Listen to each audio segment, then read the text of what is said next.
Hey guys, how are you all doing? Welcome to my channel. So, today we are gonna see, what if Naruto x Origa Discordia x Hachishaku-sama, part 4. So before we start, go check out the author of this fanfic, Arashi Uchiha, subscribe if you enjoy the video, let's start the story.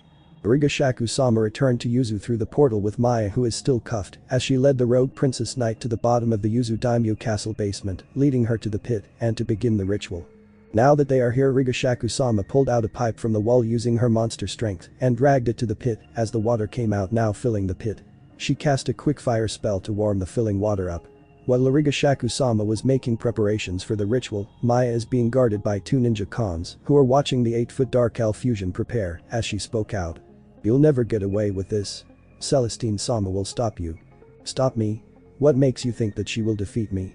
Me, the mistress of darkness. And Yakai. I'm way more powerful than she is. I have an army, I have a loving husband who is my king. Itachi has told me everything about what you and your petty alliance are up to. I left my husband in charge of things while I've taken you for this ritual." Hachishaku-sama shot back as she started stirring the water in her pool-sized cauldron. "What ritual?" she questioned. "You're going to be a dark elf." The 8-foot fusion answered, causing Maya to widen her eyes in horror. No, I refuse. I'll never be a dirty dark elf like you," she protested. "You have no choice in the matter, you belong to my husband," Hachishaku-sama said, ignoring her protest. "Like hell, I'll let your brat of a husband touch me. I prefer a real man. A man like Volt-sama," Maya said with defiance as Hachishaku-sama sent her a cold glare. "Still defending your Volt-sama? My husband is twice the man he is. As far as I'm concerned, the Volt you knew is long gone. He is reduced as a whore. This is his fate for all the plots and plans he was going to do in my world and every woman, so it was fitting to turn him into a woman and made him see how he likes getting taped," Hachishaku-sama said, coldly sneering at Maya, who was going to retort, but the dark elf fusion cut her off, saying, "You still want to believe that your precious Volt-sama wouldn't go too far as it to tape women against their will and ruin their lives? And about the plans he had for us had me and Chloe not left our world. How about you see it for yourself?" Hachishaku-sama hissed as she tapped the butt of her scepter on the ground, summoning notes as they flew towards Maya's hands while she caught them, widening her eyes, reading every sentence. She recognized his handwriting, her stomach clenched, feeling sick to her stomach about all the horrible and disgusting things he has done to many women. Having she looked at one note after another, she saw plans involving Celestine and the Princess Knights, then saw plans for Origa and Chloe, but what horrified her more was what he had planned for her. He was going to tape her too. He saw her as nothing but a slut to please him and his men. Once he finds her, he will break her will and make her addicted to banana and to be taped by monsters too. To him, she was nothing but a fuck toy to give men and monsters pleasure and to cook and have babies. Unable to read any more, tears started to run down her cheeks. Hachishaku-sama was right. Everything she said about Volt is true. The man she entrusted her life to would betray her like that and use her against her will. "Accepted the truth," spoke Hachishaku-sama, who noticed the woman sniffing and crying as she dropped the notes. Yes, she whimpered with tears still flowing as she stared at the ground, not wanting to look up. Hachishaku-sama grinned. She could use this to her advantage. She could now convince the woman to be her husband's wife. "Now that you learned the truth, what will you do now?" she asked softly towards the woman. Maya said nothing. She knew Origa wouldn't release her, but after learning the truth about her bastard of a boss, she in a way felt indebted to her and Naruto. It was Naruto who prevented her future fate against her boss, and she can't return to Celestine, neither for that matter. "I will join you," she said in a quiet whisper, but Hachishaku-sama heard her as the 8-foot dark elf fusion grinned. "Oh? You wish to join me? What about your loyalty to Celestine?" asked Hachishaku-sama, watching the woman. "I no longer have any ties with Celestine. The first want to serve under you and your husband," Maya said, now looking up to Hachishaku-sama. "If you want to join me, you will have to be a dark elf and become my husband's concubine. You will become a permanent dark elf. Are you willing to accept that?" Hachishaku-sama questioned. I accept," Maya replied softly. "Would you willingly help me and my husband revive the dark elf race? Would you help us defeat your alliance and turn them into dark elves?" she asked again. "I accept," Hachishaku-sama, Maya replied. "Good, now that the pit is ready, I want you to strip naked and get inside. This will turn you into a dark elf," Hachishaku-sama said, now grabbing a knife and the bone. Maya did as she asked as she stripped naked as Hachishaku-sama took off the cuffs and guided her inside the pit. The red-headed woman went under the warm water. Hachishaku-sama smiled as she began chanting. "Bone of the dark elf, unwillingly given. You will renew this human." She tossed the bone in the pit as it caught fire. "Soul of the dark elf, unwillingly sacrifice. She tossed a black soul gem that contained a soul of a dark elf inside the pit as the water started bubbling and changing purple. Grabbing her knife, she stretched out her right arm and pressed the knife against her wrist, slitting it, causing drops of blood to drop freely in the pit. Blood of a pure blood dark elf willingly given, she said, letting more of her blood drop freely in the water as it changed red. Maya was deep in the pit as a bright purple light enveloped around her. She threw her head back in pain, feeling her body burn, her body starting to change. The process took 15 minutes as Hachishaku-sama used her scepter to levitate Maya out of the pit. The dark elf 8-foot fusion smiled, and the ritual is complete as she stares at Maya's changed body. Maya's red hair grew past her shoulders, her skin was dark just like Origa's, her body was curvaceous, having long pointed ears, a bustier bust, and curvy hips. The woman opened her eyes now, noticing a change in her body. Hachishaku-sama conjured a mirror for the woman to see. Maya couldn't believe it, she's permanently a dark elf for the rest of her life and is a concubine for Naruto. Like what you see? I'm glad you do. Tell me how you feel. Hachishaku-sama asked. I feel great. Maya said, now smiling at her new look. The Asha Celestine's room. The high elf goddess sensed something was wrong, but she couldn't help but place her finger on it. Her door opened, revealing it was Claudia. Lady Celestine. Maya is gone. Her bodyguard and commander said, causing the high elf goddess to widen her eyes in shock. Gone where? Questioned Celestine, feeling dread. Dark Fortress. Naruto is currently in bed with Chloe as the two both slept. Tomorrow they start their invasion on one of the kingdoms. South of Ostia they will go after the two princess knights who are sisters. His first invasion without his wife and queen, he was going to make her proud. Now wearing what she had on, Maya stares at her body in the mirror, how much it changed. She's no longer a human, she's a permanent dark elf for the rest of her life. Hachishaku-sama was watching from the door, watching Maya's new form and body of a dark elf. Smiling that the ritual has become a success, now all she has to do is send Maya back to Ostia to assist Naruto and Chloe for their invasion. While she stays here for a while, she will return to Ostia when Naruto conquers two of the princess knights he's tasked to capture. Though she thought about the alliance of Celestines and the alliance Volt was in. Rubbing her chin in thought, she felt like the alliance Volt was indeed needed to be knocked down by a few pegs, but that can wait until she conquers Alicia, Prim, and Kagaya. Once she has them in her grasp, she and her husband will target Volt's allies, and she knows the first villain that will fall at their hands. She will target either King Drome the Orc King or Kyle the Bastard Prince. She will get either of them and claim their women, turning them into dark elves. It will be all too easy. Then she will go after the rest of Celestine's allies after she's through with Volt's two allies. Then she thought about the leader of Volt's alliance, the scientist named Kiryu. Though he doesn't deserve death from an empress hand, she's letting Naruto kill the son of a bitch. Leaving Maya's guest room, Hachishaku-sama was heading to the Yuzu gravesite. She's reviving one cousin of her husband, she's reviving Bai Han Uzumaki, the Shadow Man. He could prove worthy to be the leader of Shidokins. Once she's done reviving him and creating him, she can grant him command of the Shidokin. Hachishaku-sama recommended this. Once that's done, she can send him and the new improved Maya back to her world to assist Naruto. Back in Ostia elsewhere. I am sure the three of you can handle these simple tasks, complete your objectives, and I will reward all three of you handsomely and give you your desires, said Kiryu on a hologram device that a demon imp is holding. And what makes you think we can accomplish this? Without Volt and his black dog mercenaries, how are we supposed to get the princess knights? And my dear Claudia, demanded Grave Levantine, who is upset about the fall of Volt and his mercenaries. He's made a deal with Volt on letting him enslave his daughter-in-law Claudia and kill his own son. Among him was the minister of the church and a bandaged man named Shamyahaza. These three strike deals with Volt and became a part of Kuroinu for their own motives and objectives, such as raping the princess knights, and boy, they were not happy when Kiryu told them about Volt's supposed death and the fall of Kuroinu. Brave Levantine wants to take Claudia since his son Klaus never had sags with her yet. His family generation must live on, so he decided to take matters into his own hands and joined Kuroinu to get Claudia. The minister is an old man dressed in dark green robes wearing a brown hat. His name is Bertrand. He is the minister of the Holy Church and Kingdom of the sister princess knights Alicia and Prim. He strikes a deal with Volt to enslave Alicia and tape her plus give Volt all of the nuns to his men.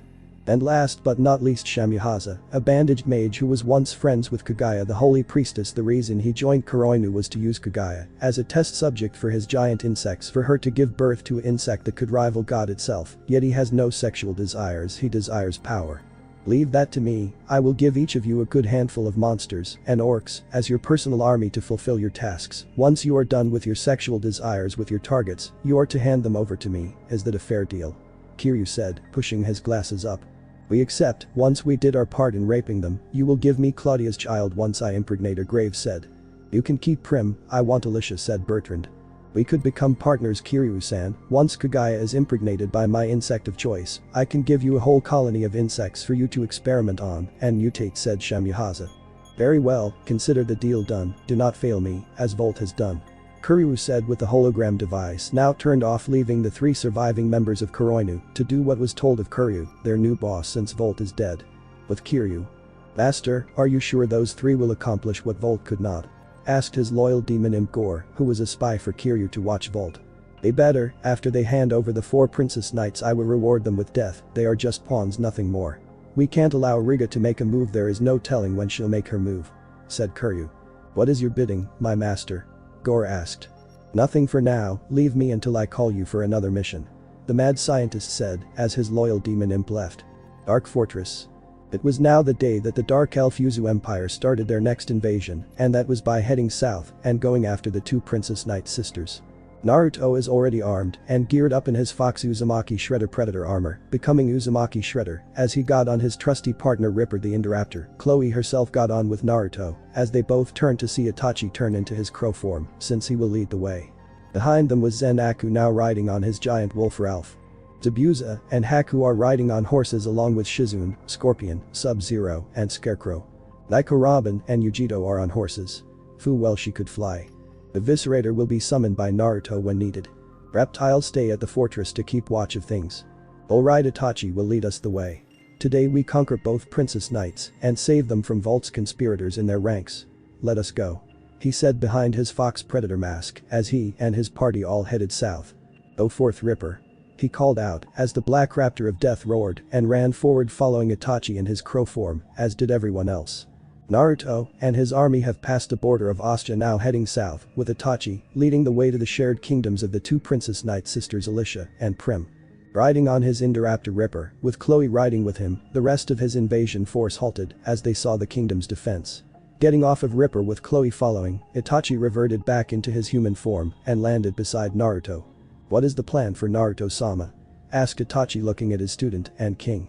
We must assume that the gates around the kingdom and cathedral church are well guarded by the Princess Knight sisters Alicia and Prim. Here is the plan. I cloak myself and enter in the kingdom undetected. Itachi, you head over to the church. We must be on the lookout for one of Volt's spies in the church, or he could be in the castle with one of the sisters. The spy is the minister of the church. Find him and bring him to me alive. If he comes to me, I'll get him myself. As for the rest of you, I'll give you the signal to barge in and take them by surprise, said Uzumaki Shredder with Chloe and the others nodding as he himself turned on his cloaking device and went invisible. As Itachi turned back into a crow, Chloe and the rest of the invasion force decided to wait for the signal. Within the castle walls of Alicia, Naruto cloaked as he climbed over the wall and jumped on some rooftops undetected as he was near the courtyard of the castle, sneaking past some guards who are no doubt lazy and did not see him. With Itachi, now in his crow form, he flew in an open window of the church, landing on the ceiling as his Sharingan eyes narrowed, seeing a man in dark green clothes and brow hat. He must be the minister, and behind the minister was a medium portion of imps who are staring at the nuns and female knights of Alicia with lust. Bertrand, what is the meaning of this? Said the head nun, who is wearing nun attire and has brunette hair, staring in horror at the man and those imps.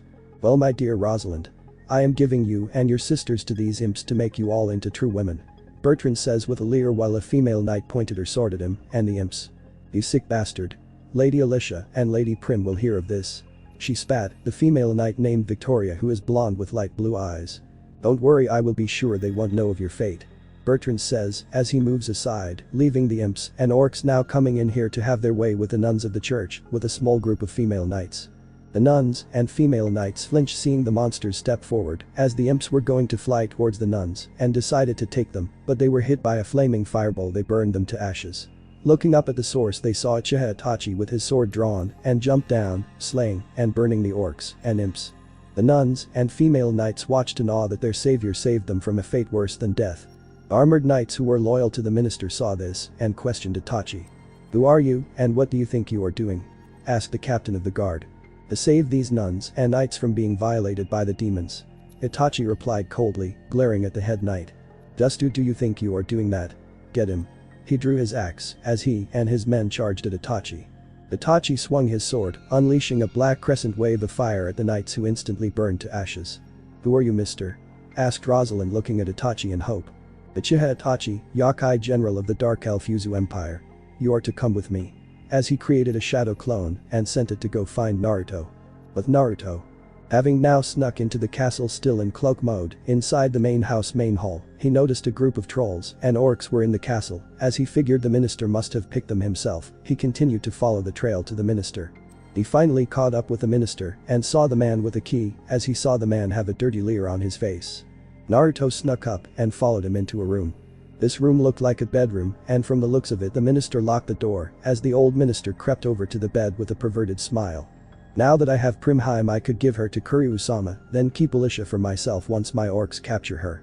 The old man chuckled as he reached to touch the sleeping Prim Zupace. Before he could even touch the girl, he yelped in pain, feeling blades pierce him right through his shoulder. As he woke up, Prim, who looked alarmed. "Bertrand-sama!" screamed the younger princess knight, who saw the man bleeding as he was forcefully turned around as Naruto uncloaked himself, revealing himself. Bertrand looked horrified at the masked figure that stabbed him with its wrist blades. "Who are you?" the old minister demanded in worry and fear.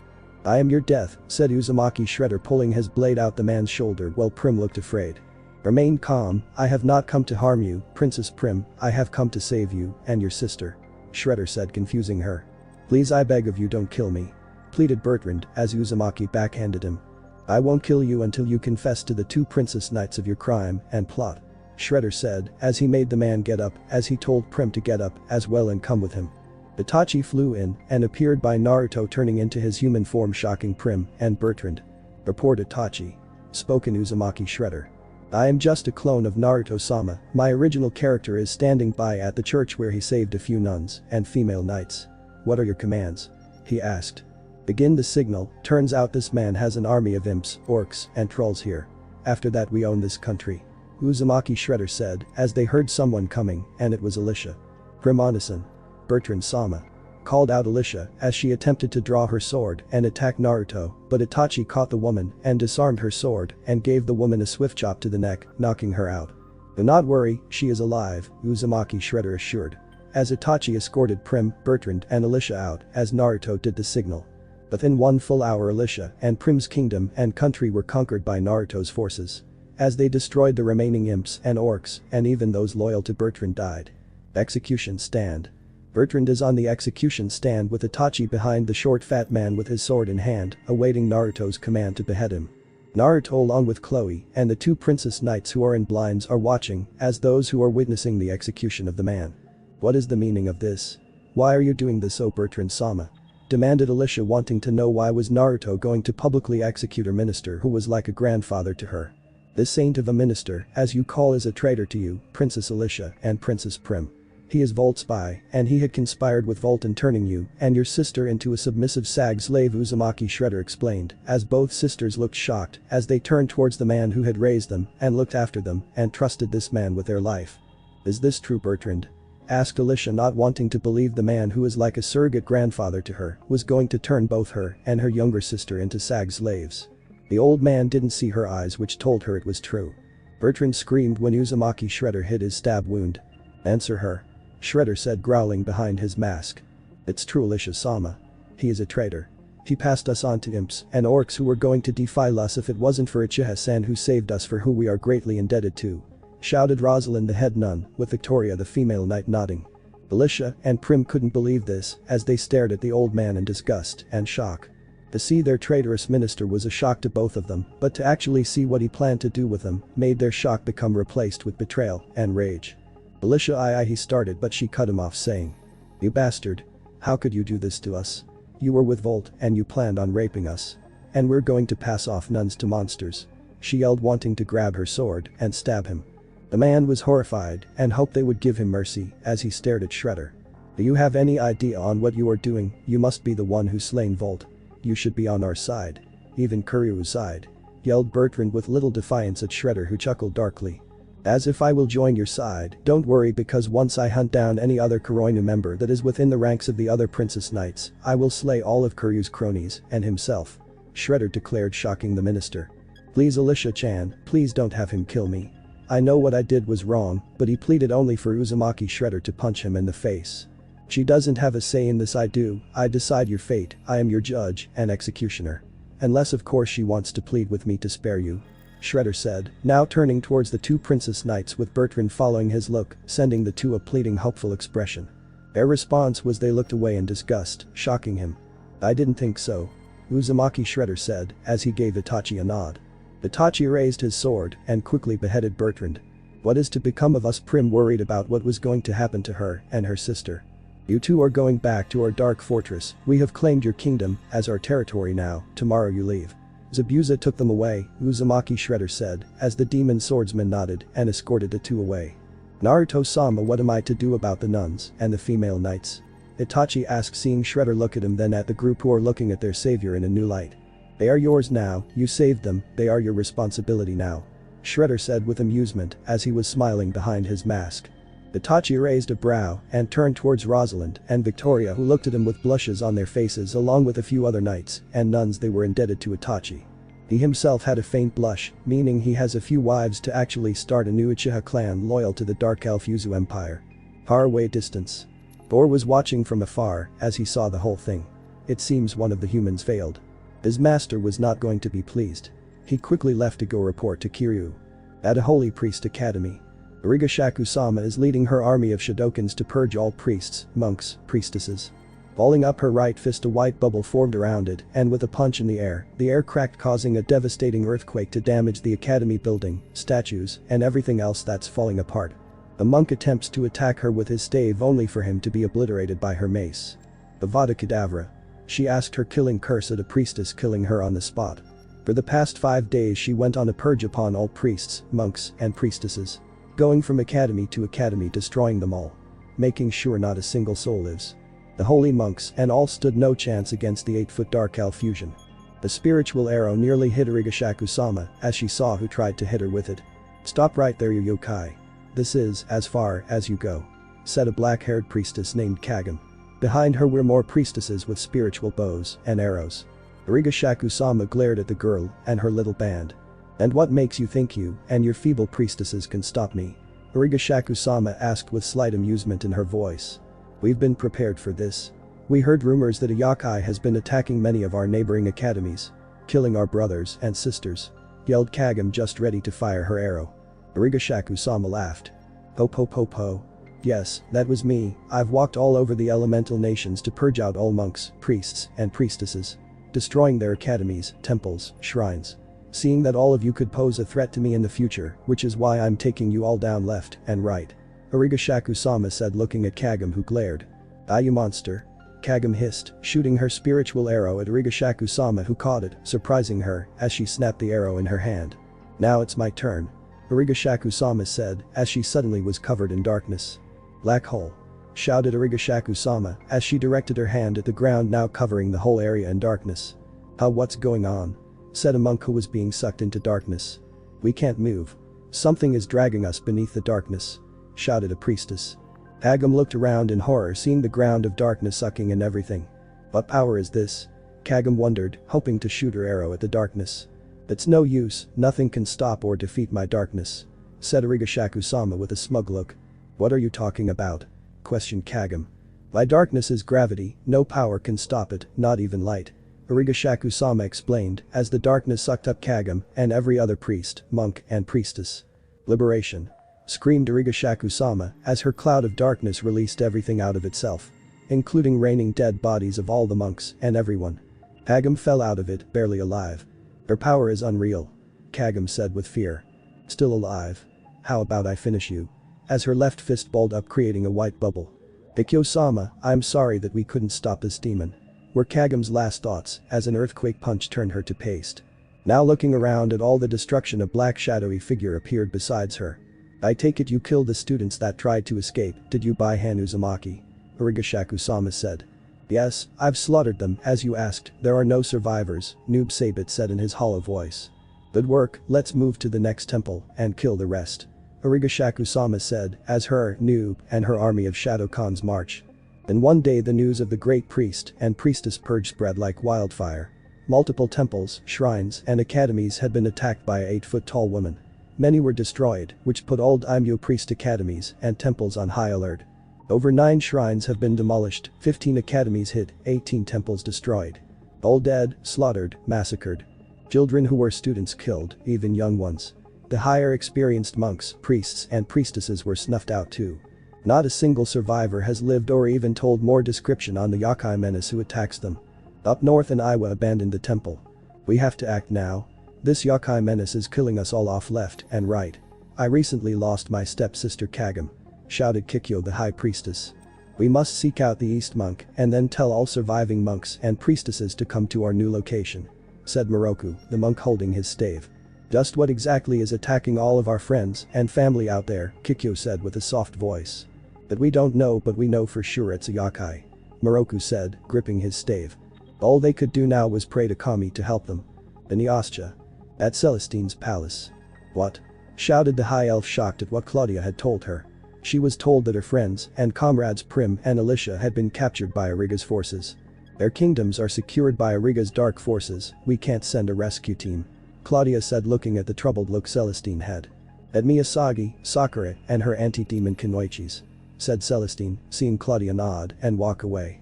Dumbfounded, she couldn't believe it. How could this have happened? Kiryu's lab.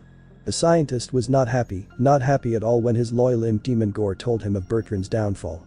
The scientist growled, it seems he will have to create a bioweapon to fight and combat this boy. It seems like he will have to count on the other 2 contacts to give him both Claudia and Kagaya. He goes down to his lab and workshop to create a powerful bioweapon to fight the boy or maybe capture the boy. Origa's dark fortress. Naruto is having dinner with Chloe, who is sitting beside him. They recently returned from their invasion of conquering princesses Alicia and Prim, having them currently held in prison, the dungeon, in a separate cell. In another day or 2 he will plan his next invasion, and that is by going after either Celestine's bodyguard Claudia or maybe Kagaya the priestess and Lulu the halfling. Whichever comes first, he will conquer them and their kingdom. He caught a glance at his sensei Itachi, now surrounded by his own harem, to start a new generation of the Uchiha clan. Naruto smirked in amusement, even Chloe giggled at seeing the stoic man around such beautiful humans. Ripper the Indoraptor would be sitting by the throne like a dog. Naiko Robin along with Fu and Yujito are sitting at a table by themselves. All eyes were directed at one person, which is Lord Naruto. The 3 can't help but fall for him. From another table Haku had eyes for Naruto too, watching him eat and sit with Chloe-sama. Feeling a bit jealous that she should be sitting by Lord Naruto. Zabuza, who noticed Haku looking at Naruto, gave a sigh. It seems his daughter loves this kid. Naiko Robin looked at both female Jinchuriki and noticed the Haku girl also looking at Naruto. She still blushed when she spied on him having sags with both Hachishaku-sama and Chloe-sama. She wondered what it would be like if he did that with her. Yujito caught this, seeing the raven-haired woman face blushing. The hell is she blushing for? Though Yujito was annoyed. Well kitten, from the look on her face something tells me she saw him in action with those 2 dark elves, Matabi answered in her mindscape, making Yujito now blush and look envious. No way. No way that Robin-san saw him be in action with those 2 dark elves, hissed Yujito. She couldn't help but feel jealous. Oh? Feeling jealous, are we? I believe she saw it and kept it for herself without telling any of us any details. Matabi added in. I'm not jealous. Just leave me alone, Nibi. Huffed Yujito in denial. Oh, don't worry kitten, we will get our chance, and once we do we will have a litter of kittens. Chimed in Matabi, making Yujito blush at the thought of her and Naruto going at it and having kittens. Now getting up, he and Chloe head to bed after having a good feast. The girls who were there all watched the retreating forms of the 2.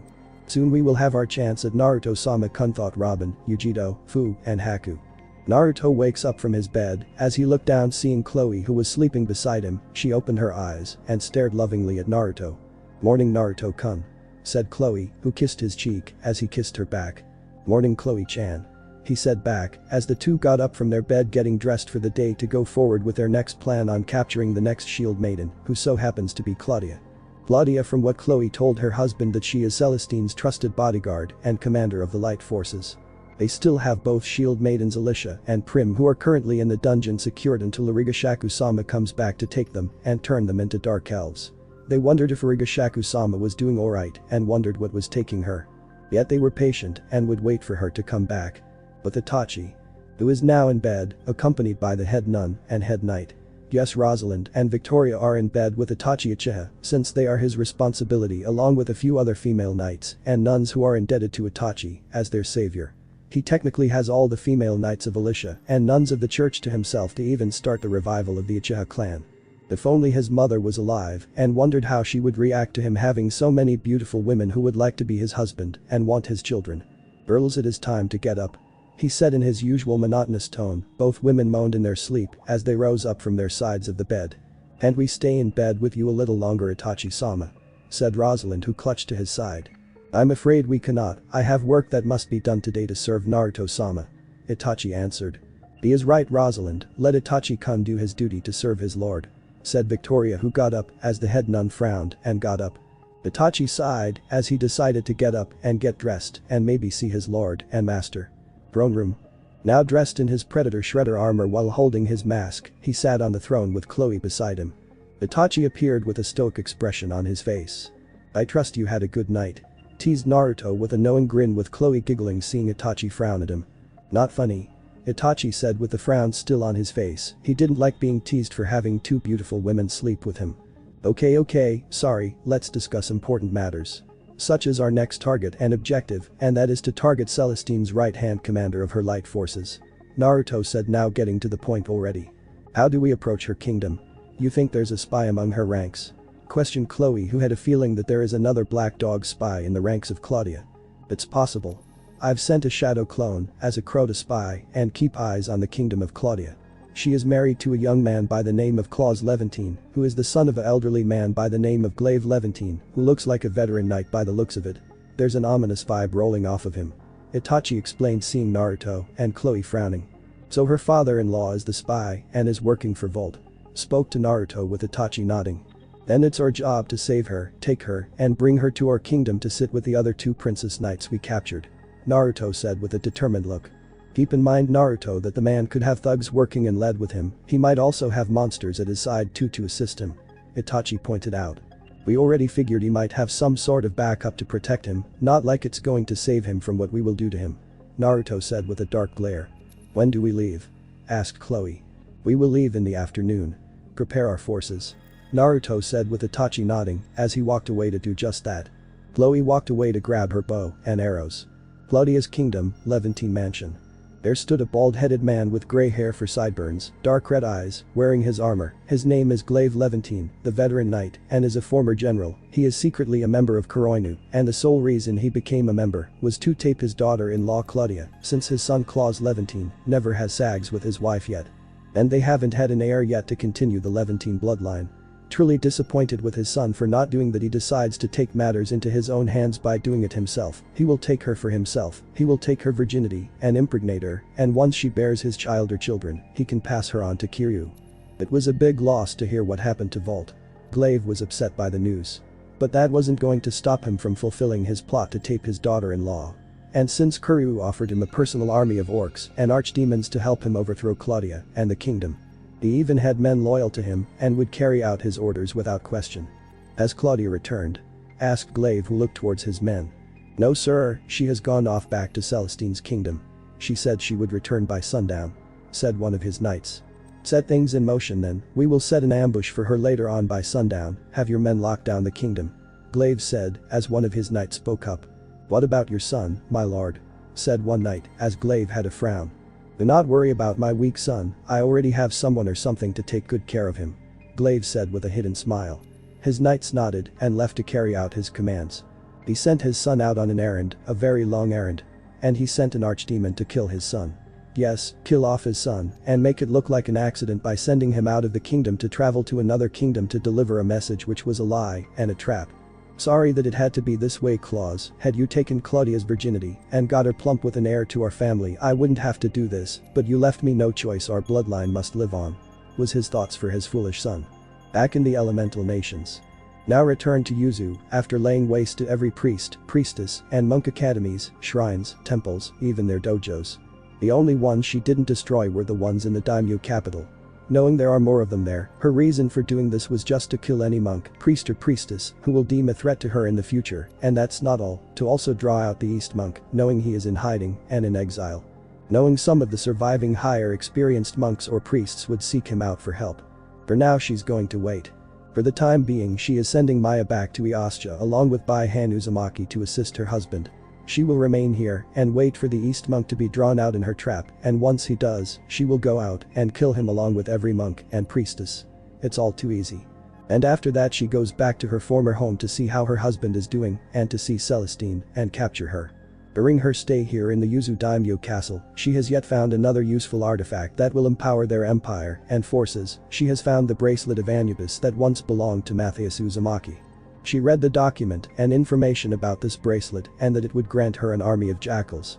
She plans to give this bracelet to her husband. This is the perfect artifact to empower their dark empire. 3 factions of their military forces, the Shidokins, all tribes, the Xenomorphs, a whole massive hive of them, and the last faction of the main forces will be the army of Anubis. "Ihan," said Hachishaku-sama, who stepped forward. "Yes, mistress," he answered. "You are to take this to my husband, tell him that it will come in handy for him." Hachishaku-sama said, seeing the Master of Darkness nod. She opened a portal to her world as she watched both him and the dark elf Maya walk inside. She closed it as she decides to pay Tsunade a visit and maybe convince the Senju lady to be converted into a dark elf. Back at Ostia Dark Fortress. It was afternoon. Naruto and his forces and those who are coming along are going to Claudia's kingdom. Itachi will lead the way since he knows the location due to sending his shadow clone there. Before they could depart. "Are you Lord Naruto?" spoke a dark hollowed voice, making Naruto and Chloe along with the rest turn to him. "I am, and who are you?" said Naruto, looking at the shadow man. "I am Bai Han Uzumaki, a distant cousin of our clan and master of darkness and death, but you could call me Noob Sabed," answered Noob, with Naruto looking surprised to see another cousin of his. Did this mean Origa-shaku-sama brought him back from the dead? "And who is the dark elf with red hair?" "And you are?" Naruto asked. "My lord, Naruto-sama. My name is Maya, and Lady Origa-shaku-sama has sent me and Noob sent to assist you," answered Maya, shocking Chloe and the others that the once former human had been turned into a dark elf. Origa-shaku-sama's spell worked. Thought Chloe with amazement that her mistress's spell and ritual worked. "It would be an honor if both of you join us," said Naruto as Noob handed him the bracelet of Anubis. "Mistress Origa-shaku-sama said it's for you and that you should wear it because it possesses control of a great army," explained Noob, with Naruto now putting on the bracelet and suddenly felt a surge of power flow through him.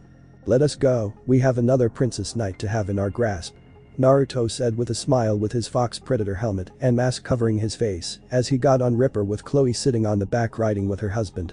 They now departed heading to Claudia's kingdom, but will they make it in time? Claudia's kingdom. "So it's done," Glaive said, looking at the grey archdemon. "It is done, your son is no more," answered the demon, with Glaive smiling a cruel smile. "Perfect, now when Claudia gets here all I need to do is play the grieving father and tell her that Claus is dead, and once she gets to crying, she's mine for the taking. Inform me when," Glaive said, but was interrupted when one of his knights arrived. "My lord, Claudia has arrived," he exclaimed, seeing Glaive smile. "Perfect, is everything set?" he said as the knight nodded. "Then let's go and tell my future soon-to-be sag slave that her husband is dead," spoke Glaive as he started to play his grieving expression. The sun was setting. Naruto, Itachi, and Chloe along with their forces were waiting and watching. They noticed the gate entrance to the kingdom and the city was closed and heavily guarded. "What does your clone see, Itachi? How many enemies are we facing within the walls of the city and kingdom itself?" Naruto asked, looking at his sensei and Yakai general. "My crow clone has been keeping an eye on all of the knights within Claudia's kingdom. There seems to be about 200 knights, all male, and mostly they seem to be loyal under Glaive Levantine. He also snuck in some monsters, keeping them hidden in the sewers from what my crow saw," Itachi answered, with Naruto frowning behind his mask, with Chloe doing the same. "What monsters are we facing? What did you see?" Chloe this time asked, wondering if she should depend on her witchblade. "From what my crow gathered, at least 30 orcs, 42 imps, 12 trolls, 4 cave trolls, 18 archdemons, and lizard-like demons count as 20 of those," Itachi answered to the dark elf. "And they are hidden beneath the sewers?" Naruto questioned, with Itachi nodding. "So we are facing the knights that are loyal to Glaive and the man's personal army of monsters. We can take them. Does Claudia by any chance have any knights loyal to her in this kingdom?" Naruto said, with Itachi nodding slowly. "She only has a dozen female knights who work under her, and most of them are a part of her light forces to aid Celestine," Itachi explained, with both thinking on how they should do this. "We spare the female ones, the male knights that are loyal to Glaive can rot in hell," Naruto said, with Itachi looking tense. He raised a brow. "What's the matter?" Naruto asked. Like Crow saw Claudia and she's being summoned to Glaive. Itachi said with Naruto and Chloe narrowing their eyes. Have your Crow stay on her. Everybody take your positions. We're going to charge our way in. Naruto yelled out as his bracelet of Anubis started to glow with power as black sand started to manifest on the ground itself. With Claudia. Claudia had recently returned and was on her way to see her father-in-law, who had bad news to tell her. She told her night officer Angela to go on her patrol. Her night officer indeed did what she was commanded and would have to see the other female knights among Claudia. Claudia continued to go down the hallway. Little did she know one of the hallway windows was open and a black crow flew in as its eyes had the Sharingan and flew up to the ceiling, knowing the darkness up there would give it stealth as it continued to follow her. She stopped at his door and knocked. "Come in," said Glaive as she walked in and closed the door. The crow flew back out the window and went to watch from another window on the perch. "Father-in-law, what seems to be the bad news? That one of your knights told me when I entered the gates." She asked to see him put on a grim look and looked solemn. "My dear, I have very troubling news. It's about Claus," he said with his fake grim tone and expression playing the grieving father. She widened her eyes. What happened to her husband? Claus. What happened to him? She asked, hoping this wasn't what she thought he was going to say.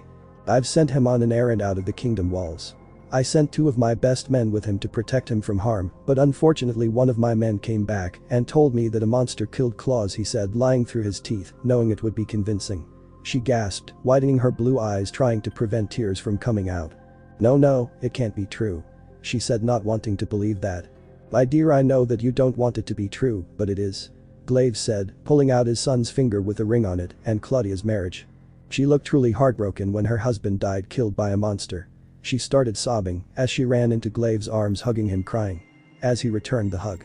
There, Claudia, my dear, it hurts me too that I lost my son, but worry not, because I will take good care of you," he spoke, patting her back with a twisted smile on his face. The crow narrowed its Sharingan eye. Back with Naruto and Co. She's in the room with him alone. I saw through his lies, he had his own son killed. He's about to make a move on her while her guard is down. Itachi exclaimed. "Then let us make haste. Attack. Spare the female knights. But kill the male ones as well," Naruto commanded in his shredder voice as he rode on Ripper with Chloe riding with him. Noob teleported in darkness. Maya rode her horse along with Zenaku, Zabuza, Haku, Scorpion, and Sub-Zero falling in behind. The army of Anubis howled as a large portion of them charged with their king and master. Even the Shadokans are joining the fight. Crab Khans, Sumo Khans, Samurai Khans, and Mini Khans were consisted of. They all charged into the gate and killed the heavy guards who were guarding the gate, leaving an explosion. Back with Claudia. Claudia along with Glaive heard a loud explosion go off, both widened their eyes.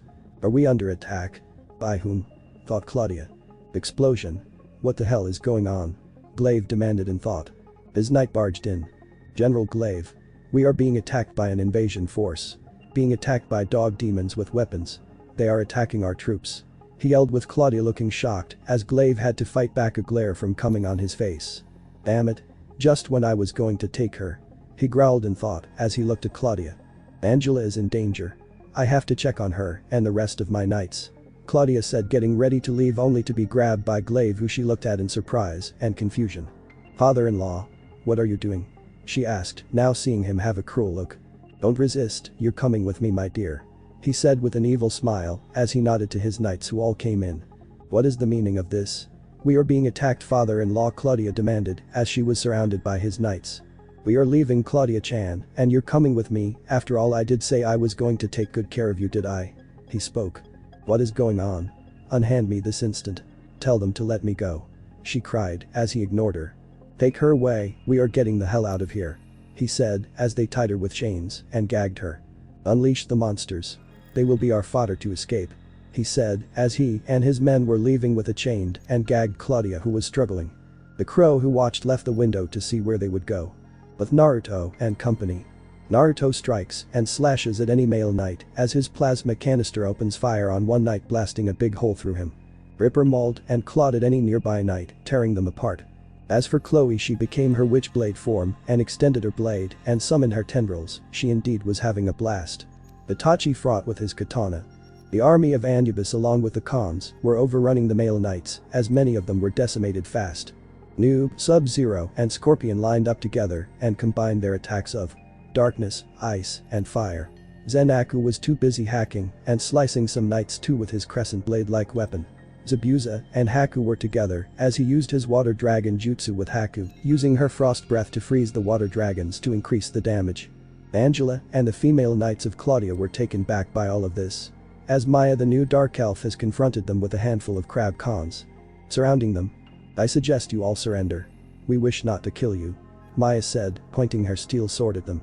And why should we surrender to you, dark elf? Angela hissed. Angela is a black-haired woman with brown eyes wearing armor, and what she holds is an iron war axe. Because we are saving you all from a fate worse than death itself, do please surrender, you are vastly outnumbered. Maya said with the crab cons coming closer to keep the female knight surrounded in a circle formation, and that they were indeed outnumbered. Angela sighed, it seems her and the others didn't have much of a choice seeing the vast army that was slaughtering the male knights. Everyone, put your weapons down, Angela said, surprising the other female knights. Angela. You can't be serious, shouted a brunette female knight. We have no other choice, we are outnumbered, and there's no telling of what has become of Claudia-sama, said Angela in a defeated tone, as she dropped her war axe, as the others dropped their weapons. Smart woman. Just sit and watch. Maya said with a smile. Naruto sliced 2 more knights down, as Itachi ran to him. Naruto. Glaive is getting away. He is taking Claudia. Itachi yelled out, as Naruto glared, as they saw the incoming army of monsters. Naruto-kun. You and Itachi-san, go ahead. The rest of us will handle the monsters. Chloe said, as she along with dozens of the army of Anubis, followed her to slaughter the monsters. Let's go, Itachi. Lead me to him. Come on, Ripper. Naruto called his companion who was busy ripping apart a imp. With Glaive. His knights and Claudia are heading for a secret passage to escape the kingdom, as they were unaware of a crow following them. Claudia was busy trying to struggle and fight with her captors. We are almost there. Stay sharp. Glaive said, as he and a handful of his knights kept going and going. Naruto, who was riding on the Ripper very fast, was catching up to them. Itachi was in his crow form, as he used Amaterasu to seal off their exit. What is this? Shouted a knight. As the others looked worried and turned when they saw Naruto jump off of Ripper, as he cloaked himself to be invisible, shocking them. They instantly became fearful. Ripper jumped on the closest knights and began mauling them like no tomorrow. Itachi reverted back to his form and killed Claudia's captors and caught the terror-stricken woman. Glaive looked enraged as he drew his sword out. Damn you. He growled, lunging at Itachi, who dared to hold his prize like that, only to be pierced by Naruto's wrist blade right through the shoulder and tossed to the wall. Before Glaive could try and stand, Naruto presses his foot on the man's torso and uncloaks himself. If I were you, I'd surrender. Naruto growled. Glaive glared at Naruto and had no choice but to surrender.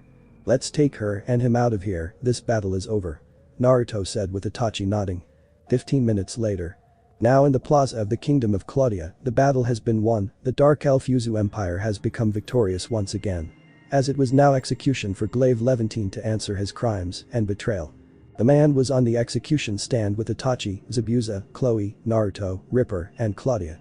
Angela and what remained of the female knights are under custody of Maya and those in Naruto's ranks. The veteran knight glared, he glared at Naruto, who was wearing his mask and helmet. I think it's time you confess your crimes, Glaive, it's a good thing we came here to stop you. Naruto said with Glaive glaring at him. I don't know what you are talking about. All I have done was to escort my daughter-in-law out of the kingdom. He answered with gritted teeth. Lying won't save your way out of this, we both know who you used to work for. Naruto said with Claudia looking confused, then turning her eyes towards her father-in-law. What is he talking about, father-in-law? I thought you were allying with us in the light. Claudia asked, seeing him not look her way. It seems you haven't told her, have you? Thought of keeping her in the dark about your true intentions. Naruto continued on with Glaive now scowling at him. Glaive, what is he saying? Claudia asked, now not wanting to even call the man her father-in-law. I advise you to tell her the truth, she wants answers, and it's not nice to deny a woman the truth, a gentleman does that, but you? You're not a gentleman, you're scum, just like him and them. Naruto growled as he walked up to Glaive and stabbed the man in between the legs with his wrist blade, causing the man to scream. Damn you to hell. Glaive grunted in pain, with his crotch now bleeding. Still not opening your mouth to tell the truth. Some fathers don't keep their daughters in the dark, especially trying to make their daughter-in-law into a sag slave. Naruto said coldly, with Claudia widening her eyes in horror at what Naruto said as she turned towards the man she looked up to as a father and trusted him with her life. Tell me that's not true. She asked to see him not face her, which told her pretty much that it was true. Alright, since he won't talk, I'll spill it. That man you call as a father plotted to tape you and joined Kuroinu as a black dog spy. Naruto revealed to Claudia, who looked appalled. No, she started looking at the man. And that's not all he did, he orchestrated your husband's death. Naruto spoke out, causing her to widen her eyes more as she looked even more betrayed. No. It can't be you. I look up to you, you taught me how to become a knight. Why betray us? Why did you kill Claus? Why betray him? Why betray me? Tears started to roll down her face as anger started to erupt. Glaive scowled as he finally decided to answer her. Do you know what it is like to listen and obey that cocktease of a goddess? To serve her, knowing she could easily end this war herself, but chose to have us go out there to throw our lives away. To live in a world where women, such as yourself, would not obey or give us the pleasure we desire. I became your teacher and your father-in-law. So I could get close to you. Glaive explained his intentions. Close to me, but what for? Claudia asked with her voice filled with disgust and anger. So you may birth a new bloodline and heir to me. He finally admitted. She looked taken back by that. So you did all of this just so you could have me defile me? Claudia now glared. My hopeless son didn't have what it takes to do the deed. He didn't have it in him to take your virginity and to create a new heir to the Levantine bloodline. Had he done that, there wouldn't be any point in me doing this. So I did what I had to do. I couldn't afford to wait any longer. I joined Kuroinu to accomplish this. But to think Volt has been snuffed out is a big loss. He shot back.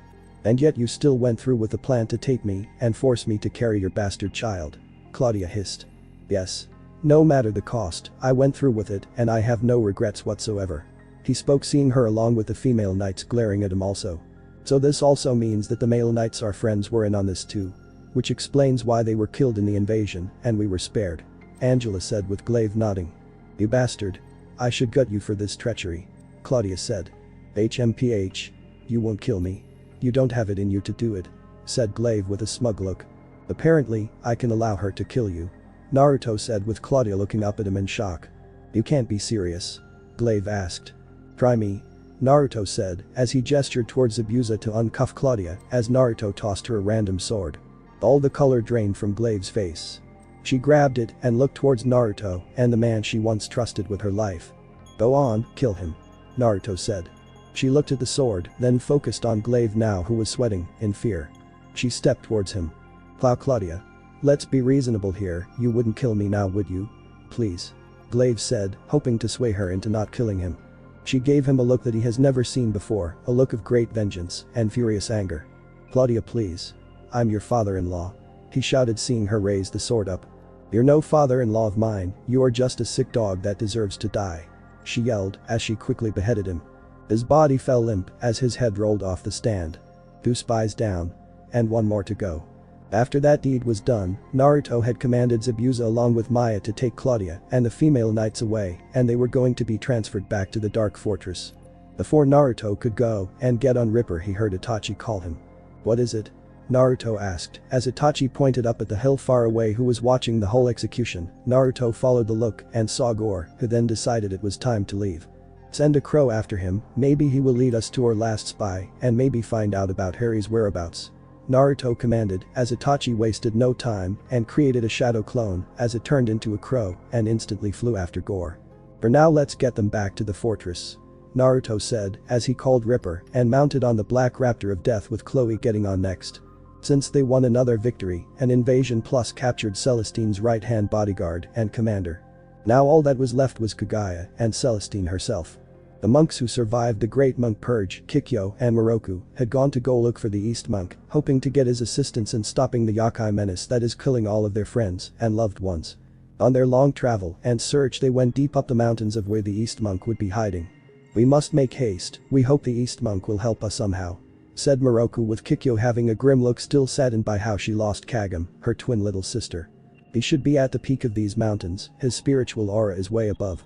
Said Kikyo as her and Moroku continued their path up the mountain in search of the one who sealed away Hachishaku-sama.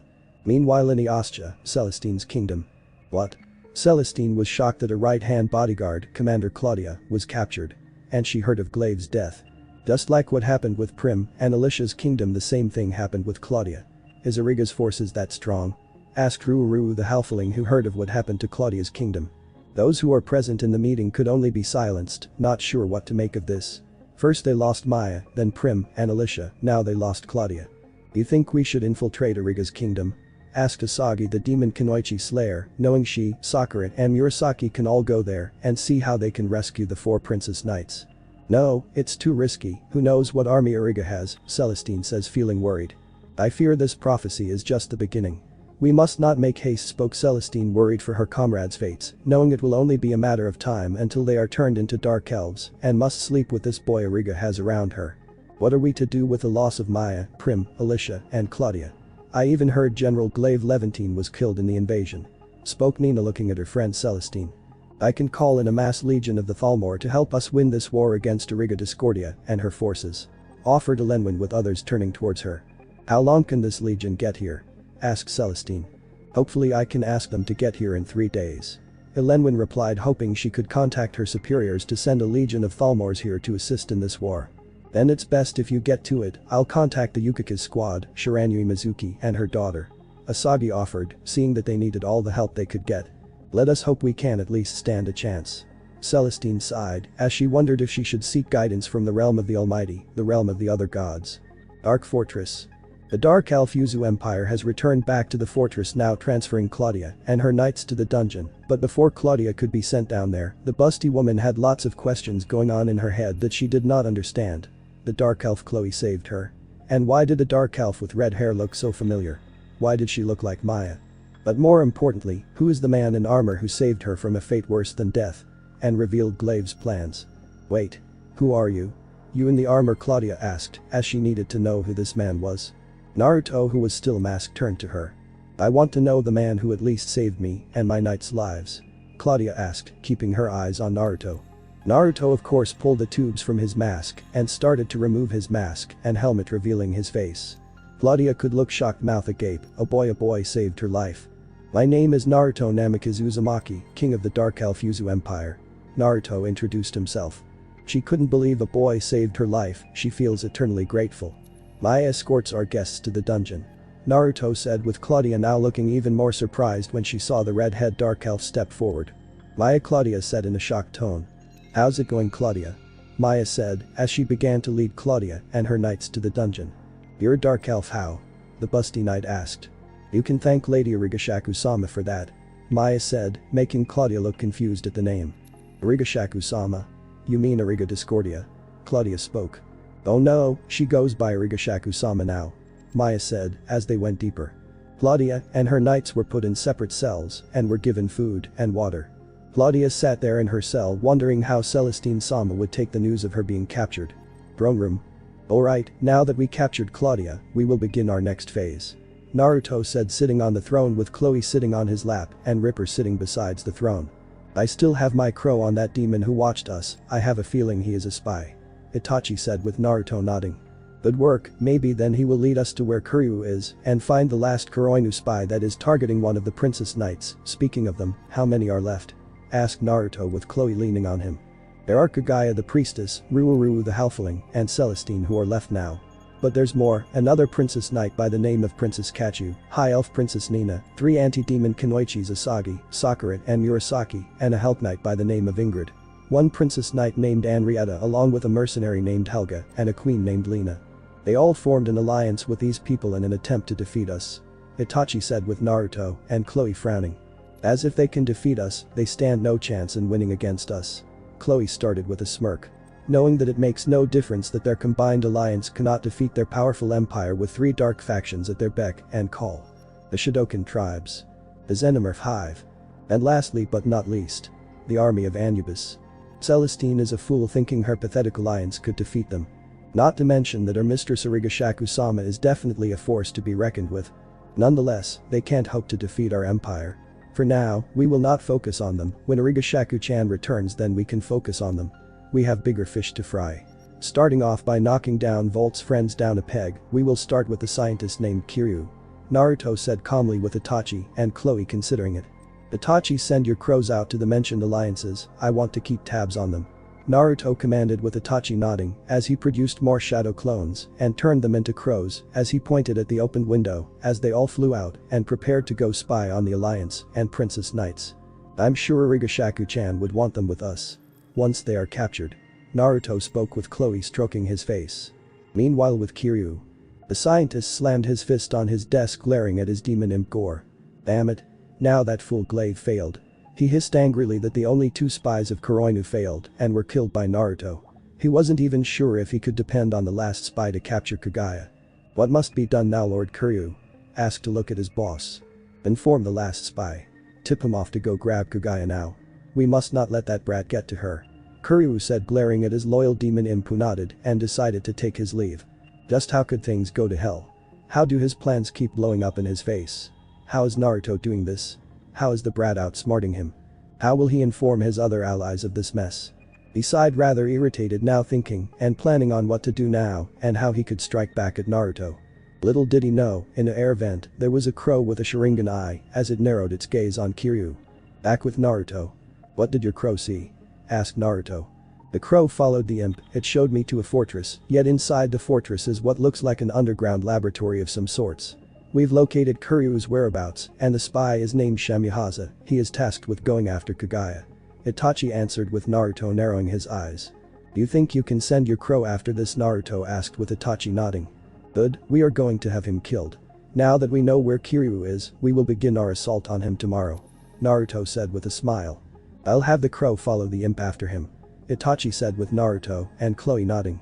Good, for now we rest for the day and tomorrow we can begin our assault. I hope Hachishaku-chan makes it back. Naruto said getting up off the throne with Chloe following. You dismissed Itachi. Before you relax, inform those in our inner circle and ranks of what's to come up. Naruto said with Chloe beside him. As you wish. Itachi replied walking off knowing he has to visit his wives Rosalind and Victoria along with the other nuns and knights that he has at his beck and call to start a Uchiha clan. Except they will be dark elves and will bear dark elf children with the Sharingan. As for Naruto and Chloe, they decided to spend a little time together having dinner together and maybe later on get in bed to have some alone time. Back in the elemental nations. Hachishaku-sama is in Iwa as she looks straight up at the mountains, it seems she has found the East Monk's hideout. With a sadistic smile she grabbed her mace. Let's end it once and for all. Hachishaku-sama said as the mace had a white bubble flowing around it as she prepared to swing her mace at the mountain along with her quake power with enough force to split it or destroy it. The East Monk. Moroku and Kikyo told the East Monk Mako of all that has been going on. The old great monk was silent and pale as he started having PTSD flashbacks of a certain 8-foot woman who had done those sorts of deaths before. So she's back and free after all these years. I've dreaded her return, he said grimly. Which is why we need your help. We believe it's Hachishaku-sama. Said Kikyo looking at the old man. Oh Kami, let me find that spare Jizo seal I had ink as she did, he said, but was interrupted when the ground started shaking and trembling. What's going on?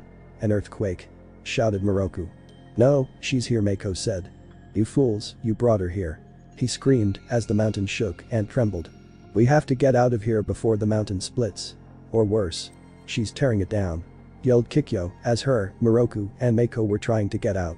Hachishaku-sama was at the bottom of the mountain as she reeled back her mace powering it up with her quake power. With one final swing she hit the mountain causing it to split.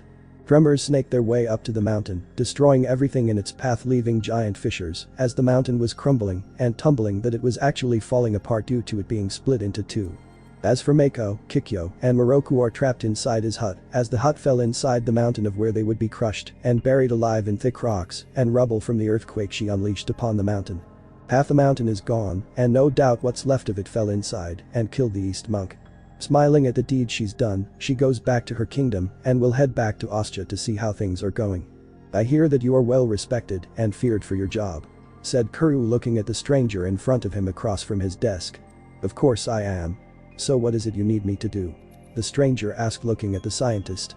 Kiryu of course held out a photo of Naruto in his fox predator armor and pushed it towards the man who took it and looked at it. Do you think you can handle him? All of my other acquaintances have failed to take him down themselves. And I was wondering if I could depend on you since I looked at your record. Kiryu said with his hands together, keeping his eyes on the stranger. Kill Naruto, and I will pay you handsomely for your work. I'll also pay extra if you can kill those loyal to him. Kiryu spoke, pushing his glasses up. Not a problem. Besides, I'm definitely in the mood to get killed. The stranger said with a grin turning away. And your name by chance? Kiryu asked again, making the stranger turn towards him. The man took off his cap revealing his long brown hair and a long ponytail, blue eyes. My name is Duo Maxwell. the Death. He said with a grin, leaving the scientist alone to his thoughts. Kuryu himself grinned. This man should be able to do the job right, as he reviewed the records of Death, the proclaimed god of death. This man alone wears a suit of armor black, as the night itself, stealth is high and undetectable. He wields an energy scythe and is armed with deadly shoulder guns or headgear guns and has a buster shield to boot. He seems perfect and a good match to strike at Naruto. He cannot wait for Duo to be successful in beating that brat. At Dark Fortress, Naruto is currently prepping up his Fox Predator armor, sharpening his wrist blade, now knowing in the morning he will lead his legion to fight and kill Kuryu. He set his gear and stuff ready for tomorrow's war and battle. Chloe is reloading all of her arrows and sharpening her daggers as she looks down at her witchblade bracelet, having a feeling she will need to call upon its power to crush all who harms her husband and herself. But Shamyahaza. It was nighttime, as the bandaged man was currently heading to the cave which held his hive and bugs that he plans on using Kagaya with and any other female. He was told by the imp now was the time to go take Kagaya, since he heard the other two, Bertrand and Glaive, were snuffed out. Nonetheless, he will not fail Kiryu. How could things fall out of place?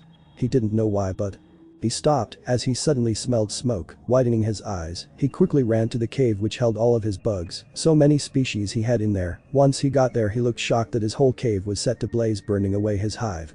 No, he yelled, watching all of his beloved bugs inside the cave burn and turn to ashes. He looked around for the culprit that did this, looking enraged, only for him to be quickly set to flames by black flames, which he screamed, feeling his body being consumed by the black flames. He turned and saw a crow with a bleeding eye look directly at him. He screamed no more after the flames consumed him whole. The last member and spy of Koroinu is now dead. The crow flew off, having done its job to burn away every insect and the man himself. Morning. Naruto and all of his legion are now getting ready for battle to storm and attack Kuryu's fortress, as they had arrived with Itachi leading them the way. Alright everyone. Prepare to attack with everything you've got, Naruto said behind his mask. With Kiryu? What? Naruto is here. Damn it. Send all monsters to attack. Unleash all assets to attack and defend the fortress. Kiryu. Duo smiled. Well, it's party time. He grinned as he went to put on his suit of armor and ready his scythe. But Naruto, Chloe, Itachi and all their forces charged at the incoming forces of Kuryu's. He fired his plasma canister at incoming orcs. Chloe fired her arrows at incoming imps. The Shidokins, Xenomorphs and army of Anubis clashed against the demons of Kiryu and his bioweapons. Itachi slashed and burned any monster in his sights. Let's move forward, Chloe called out, stabbing an archdemon in the throat with her dagger. Ripper pounced on any creature, ripping them to shreds, only to be shoved by another creature, sending him into a rock. Heading up growling, he widened his eyes and to his surprise he saw another Velociraptor. Orange with black stripes, unlike that of a tiger, to green scales around its back and tail to orange scales on the underside of its body. It had cybernetic components. Metal bionics run down its back and down to the end of its tail, and its claws have been given blue energy enhancements. Ripper looked confused, and by the looks and smell of the raptor before him, it was a female. But he sees that she wasn't alone. There is a pack more like her, and she's the alpha. The pack of raptors looked ready to attack Ripper on command of their alpha. She barked at them and told them to stand away and that she would deal with Ripper. As for Ripper, he himself flashed his killer smile, looking at the alpha female Riptor. Maybe he doesn't need to kill her and her pack. He could try convincing her to join him and Naruto. Not to mention Riptor just may be the perfect mate for him. He growled and roared at her as if he was communicating with her. There is no need for us to fight and kill each other, Ripper spoke in his raptor language. My master commands that I must kill in his name, growled Riptor in her raptor language. How about a challenge? We will have a mating dance of a duel. If I win, you and your pack side with me as your alpha male, he growled, seeing her snarl.